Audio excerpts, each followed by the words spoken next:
Hey Bear Buddies, welcome to Volume 48 of Furberries Fables. If you enjoy it, please show your support by leaving a like and a comment down below. And if you're new here, please consider subscribing. Today's story is Remember Me by Raymond Beaman. I glanced down at the piece of paper, pen tightly gripped in hand. I had already been staring at it for 10 minutes now. After much deliberation, I had finally settled upon 4 names, but then I had subsequently become stuck on the 5th. Why do I leave everything to the last minute? I had 2 options left, either Chris or Larry, and I had to make a choice as the party would be starting soon. Chris or Larry, list the pros and cons, I guess. Chris was a bit younger than me, I think 26. He worked within the same tiny and cramped office as I did, and he sat on the desk opposite. He was one of those people who never really knew when to shut up. Most days he would talk more than he worked, and his voice had an annoying habit of carrying, meaning that when he started, there was little that you could do in order to avoid his annoying and grinding tone. It was clear that he loved the sound of his own voice. I mean, how could he not? After all that he ever seemed to do was talk and talk and talk and talk. It was obvious that he thought of himself to be incredibly funny, too. Unfortunately, though, it was not abundantly clear to him that nobody else shared in his opinion. He would tell ill-advised jokes, he was crass, he was rude, and ultimately he was a bit of an idiot, but he was also generous. About a year ago, I was having some very dire financial difficulties. I had developed quite a severe addiction to gambling that had quickly consumed my life. 1 bet became 2, 2 bets became 4, and before I knew it, I found myself a week away from payday, with no money and absolutely no food.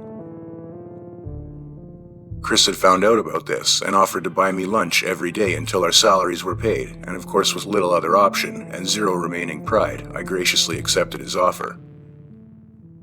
That whole week, I ate nothing but takeout sandwiches, but at least I actually got to eat. And then there was Larry. Larry was an old man, the type of which you never really knew when to slow down. He was a walking heart attack, a medical emergency in waiting, a powder keg of stress and anxiety bubbling dangerously, awaiting the fuse that would inevitably ignite his existence. He was all of these things, and he was also my boss. Pros and cons. While Larry could be condescending at times, he had a nasty habit of talking to the employees below him as if they were his spoiled, rotten children instead of human beings just trying to earn a living. He would walk around the office on a Monday morning, and every now and again he would stop and survey us, briefly watching in order to ensure that we were indeed working. Of course we were, but that did little to stop his sideways comments. "Do you really think that task is a priority?" he would ask.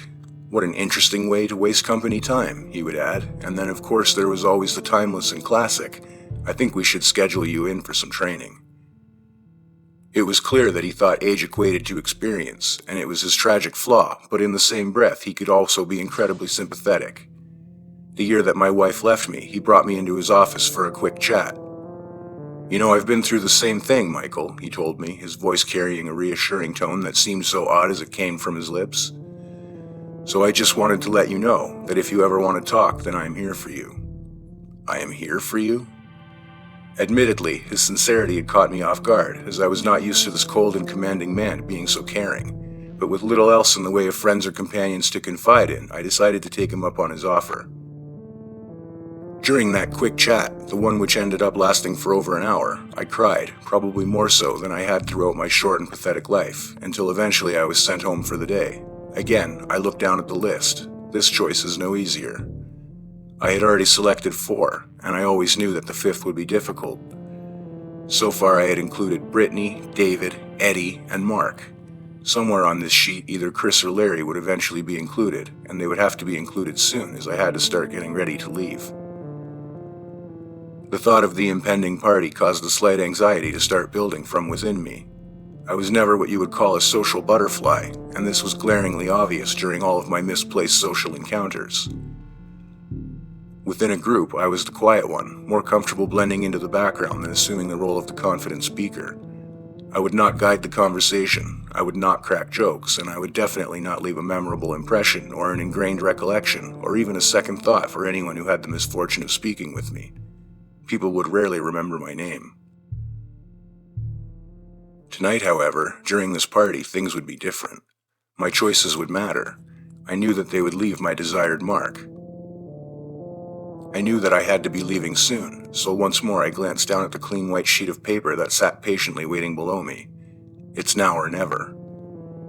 Still unable to make a choice, I placed the pen against the sheet and allowed the responsibility to linger with my hand. Slowly, my fingers moved, and the black ink solidified against the white, leaving me with the fifth name, crisp and clear. Ah, Larry it is. Smiling, I got up from the chair and moved to get dressed. It's almost time. After a few moments, I was prepared and ready to go. I moved quickly over to my bedside table and opened the drawer, removing the loaded pistol from within, and then I turned and made my way to leave. This is it. Finally, after years of obscurity, after years of watching and waiting from the sidelines, after years of being forgotten, of misery and of pain, after all these years and after tonight, everyone, without a shadow of a doubt, everyone will finally remember my name.